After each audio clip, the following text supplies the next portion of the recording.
రోజు స్టూడియోకి ఎవరొస్తున్నారు అని చెప్పేసేసి అనుకోగానే ఎవరైనా అడిగితే ఈ గెస్ట్ వస్తున్నారు అని చెప్తే ప్రతి ఒక్కళ్ళు కూడా పెద్దగా నవ్వేశారు. మేబీ ఒక టైంలో భయానికి భయమేస్తే దిండు కింద ఈయన ఫోటో పెట్టుకొని నిద్రపోతుంది అని చెప్పేసి అనుకునేవాళ్ళు. కాకపోతే ఈయన గురించి ఇంట్రో చెప్పాలి అంటే చాలానే ఉంటాయి. ఎందుకంటే మనం ఇంతకుముందు చూసాము. ఒక డైలాగ్ ఇచ్చినా గానీ అది ఎన్ని మినిట్స్ ఉన్నా గానీ మోస్ట్ ఆఫ్ ది టైమ్స్ ఒక 3 మినిట్స్ డైలాగ్ నాకు తెలుసు. దాన్ని గుక్క తిప్పుకోకుండా ఆయన చెప్పిన సందర్భాలు ఎన్నో. ఈయన గురించి ఇంకా ఈ పాటికి మీకు అర్థమైపోయే ఉంటుంది. He is none other than mister burning star, నా favourite star Sampoornesh Babu garu. Hi sump గారు. నమస్తే అండి. సంపు గారు, ఇంట్రో మీరు చెప్పమనంటే చెప్పానా? చెప్పారు, బాగా చెప్పారు. బాగా చెప్పానా? ఓకే. అదే మీరైతే ఎలా చెప్తారు? నేను సేమ్ ఇలాగే చెప్పాను. అవునా? ఇది సార్లే కానీ 3 మినిట్స్ ఏనా డైలాగ్ అది? 3.5 minutes. 3.5 మినిట్స్. ఓ సారీ, 3.5 మినిట్స్. ఆ డైలాగ్ అంత గుక్క తిప్పుకోకుండా ఎలా చెప్పారండి? ప్రాక్టీస్ బాగా 1 month ప్రాక్టీస్ చేసి. 1 మంత్ ప్రాక్టీస్ చేశారా? బట్ థియేటర్స్ చేశారు కదా మీరు? తక్కువ. అంటే చేద్దాం అనుకున్న టైంలో హీరో అయిపోయా. వావ్. జనరల్గా ఎవరైనా కానీ చిన్నప్పటి నుంచే హీరో అవ్వాలి అని ఒక ప్యాషన్ ఉంటుంది. బట్ మీ ప్యాషన్ ఏంటి అనేది బిగినింగ్ నుంచి నాకు తెలియదు. కానీ కాకపోతే ఏంటంటే ఒక గోల్డ్ స్మిత్గా మీరు నాకు తెలుసు. సిద్దిపేటలో చాలా మందికి హెల్ప్ చేస్తూ, అంటే ఇంటి దగ్గర ఉన్న వాళ్ళని అన్న, వదిన, అక్క, బాబాయ్ అని పిలుచుకుంటూ చాలా నార్మల్గా ఉండే ఒక అబ్బాయి సడన్గా హైదరాబాద్ వచ్చి హృదయకాలయం లాంటి ఒక సెన్సేషన్ తీయడానికి అసలు ఏంటి? బట్ అంటే యాక్టింగ్ అంటే ఇష్టం, కానీ అంటే ఎప్పుడైనా వెండి తెర మీద కొన్ని క్షణాలు కనపడ్డా చాలు అనుకున్నా.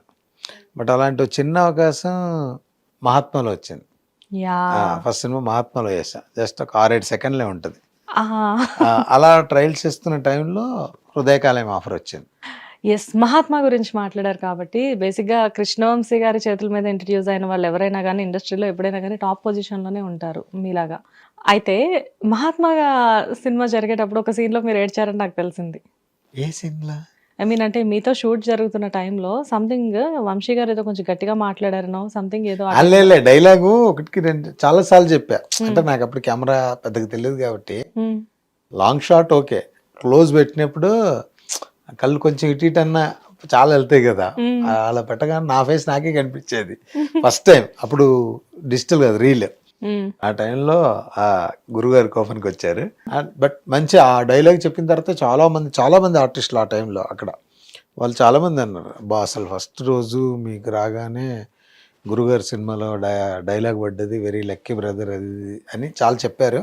బట్ ఇంత లెక్క వస్తుంది అనుకోవాలి. ఎనివే ఏం జరిగినా మనకే చాలా ప్లస్ జరిగింది.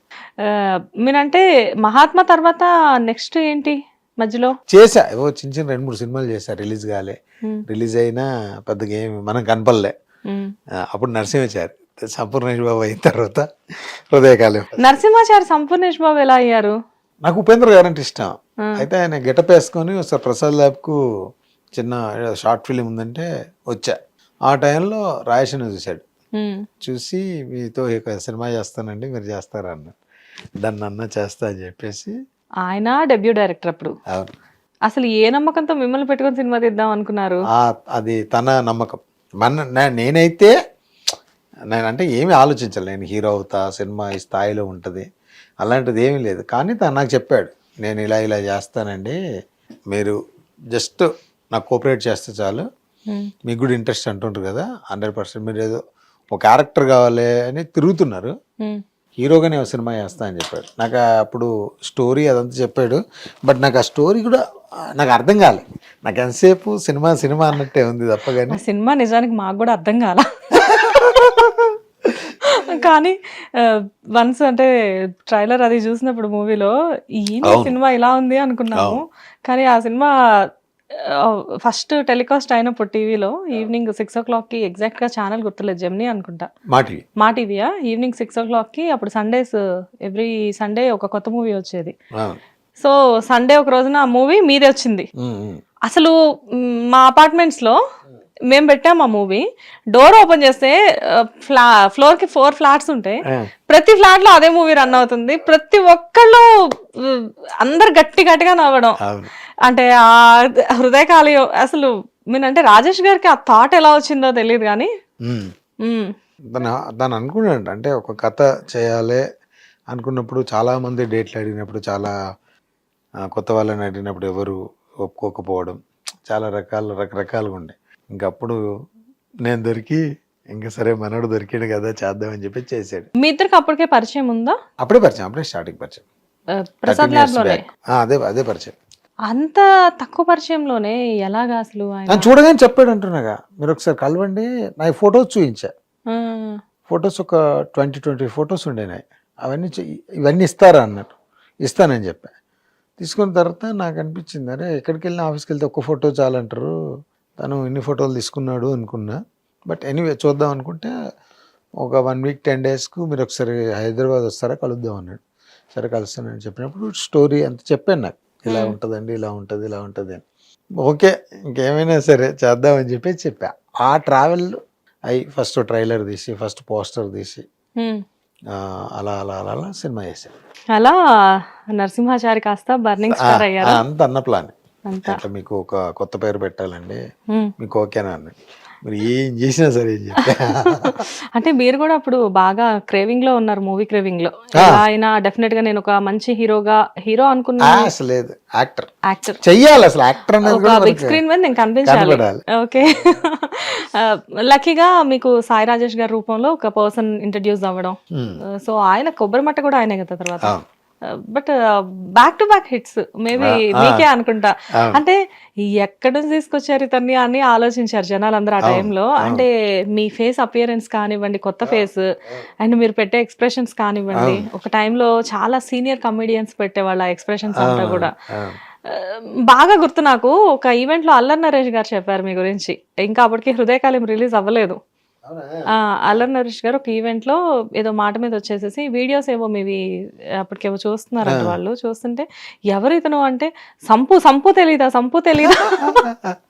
అని చెప్పేసి, అంటే ఎవరి సంపు అని చెప్పేసి అప్పుడు ఇండస్ట్రీలో ఒక్కొక్కళ్ళు మీ వీడియోస్ చూసి నవ్వడం. అలా వన్స్ హృదయకాలం రిలీజ్ అయిన తర్వాత వెనక్కి తిరిగి చూసుకోడు అన్న రేంజ్ కి మీరు వెళ్ళిపోయారు. Back to back. Even Manchu Vishnu గారు కూడా ప్రొడ్యూస్ చేశారు కదా మీతో. నాకు అదే అర్థం కాలేదు, అంత పెద్ద బ్యానర్ లో ఎలా చేశారు అని చెప్పేసి. అంటే ఇప్పుడు హృదయకాలం కూడా ఫాలో అయ్యిండు, అంటే సోషల్ నెట్వర్క్ మీడియాలో చూసి. సింగం కదా అది, సింగం 1 2 3 కాలు ఇట్లా మీకు ఒక సినిమా చేయాలండి, ఒకసారి మిమ్మల్ని కలవాలని. దానికంటే బిఫోర్ వాళ్ళతో ట్రావెలింగ్ కరెక్ట్ తీగలు చేశాక. కరెక్ట్. బా అప్పటి నుంచి ట్రావెల్ ఒక సినిమా చేద్దామని అన్నాడు, అలా చేశాం. కరెంట్ తీగలో నిజంగానే ఎవరికి దొరకని బంపర్ ఆఫర్ తెలుగు ఇండస్ట్రీలో మీ ఒక్కరికే దొరికింది సంపు గారు. సన్నీ లియోన్ మిమ్మల్ని మీరు ఫ్లడ్ చేయగలిగారు, మిమ్మల్ని లవ్ చేసి బైక్ మీద. ఎలా ఫీల్ అయ్యారండి సన్నీ లియోన్ మిమ్మల్ని అలా పట్టుకుంటే? ఈ వీడియో మేడం చూస్తారు. అంటే నాకు ఫస్ట్ ఆమె అంతగా తెలీదు ఎవరు ఏంటంటే. ఆవిడ తెలీదా మీకు? ఫస్ట్ తెలియదు, షూట్ కు ముందు. ఓకే. షూట్ తర్వాత తెలిసింది. ఓకే. సరే, తెలిసినా ఆవిడకున్న క్రేజ్ వేరు. సన్నీ లియోన్ అంటే అప్పట్లో ఒక సెన్సేషన్. అందులో మోస్ట్ గ్లామరస్ లేడీ. ఆడవాళ్ళకి కూడా ముద్ద వస్తుంది, అంత అందంగా ఉంటుంది చూడడానికి, క్యూట్ గా ఉంటది కదా మనిషి. బట్ అలాంటి సన్నీ లియోన్ అంటే జనాలు చచ్చిపోతారు పడి. అలాంటి ఆమెని మీకు కాంబినేషన్ కాబట్టి అసలు మీరు ఏదో తొక్కొచ్చారు సంపు గారు. మాట్లాడిందా ఆవిడ మీతో? అంటే ఆమెకు తెలుగు రాదు, ఇంగ్లీష్ అంతగా రాదు. ఏదో ఒకటి భావాలకి భాషతో కమ్యూనికేట్ చెప్పారు నా గురించి, ఇట్లా తెలుగులో మంచి స్టార్ అండి, బర్నింగ్ స్టార్ సంపూర్ణ అని. హే కమాన్ సంపు అని ఏమన్నా షేక్ హ్యాండ్ ఇవ్వడం, అలా మా షేక్ హ్యాండ్ ఇచ్చింది, హాయ్ అండి అని. ఇంకా ఆమె ఫుల్ సెక్యూరిటీ కథ, అదంత పెద్ద. నేను ఫస్ట్ టైం చూసినప్పుడు బాగాదేనా అంటే బౌన్సర్లు గిన్సర్లు. యాక్చువల్లీ ఆ మూవీలో రకుల్ గారు ఉన్నారు. రకుల్ గారి సెకండ్ మూవీ అనుకుంటారు. బట్ తినకంటే తనకే క్రేజ్ ఎక్కువ, తన్ని చూడడానికే చాలా మంది ఉన్నారు. అప్పటికి రకుల్ అంత పాపులర్ అవ్వలేదు. సో మూవీకి వెళ్తున్నారు కరెంట్ తీగా అంటే సన్నీ లియోన్. తనతో సన్నీ సాంగ్ కూడా బాగుంటుంది. నైస్.